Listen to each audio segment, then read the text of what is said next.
Hola, em dic Laura i us vull recomanar aquesta novel·la juvenil d'aventures i fantasia. Es tracta d'en Toby Lolnes, 1,5 mm d'heroisme. L'autor és Timothée de Fontbell. No sé si el coneixeu, però us la recomano molt, tenim més obres d'ell. Aleshores, aquest autor per mi destaca per la gran maestria de mantenir el suspens al llarg de l'obra.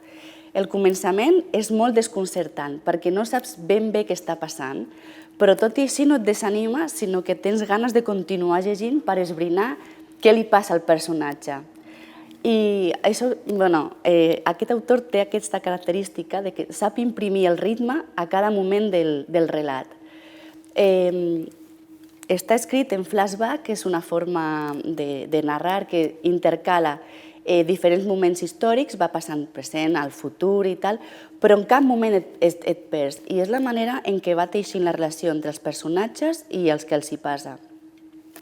M'ha agradat molt com descriu els personatges i l'entorn, perquè et dona la sensació que tu hi és dins de la història. Sembla que estiguis mirant per un foradet tot el que hi passa. I també la relació que hi ha entre els personatges, perquè hi ha tot un ventall de tipus de relació i d'emocions. Hi ha venjança, hi ha traïció, hi ha amor, hi ha solidaritat,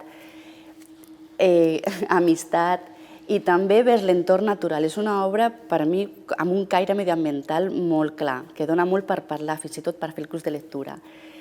I amb tot això també normal que hagi guanyat el Premi Hans Christian Andersen el 2007.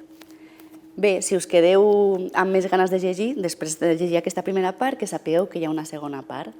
Doncs a Montcada el tenim, a les biblioteques de Montcada. Us hi esperem. Gràcies.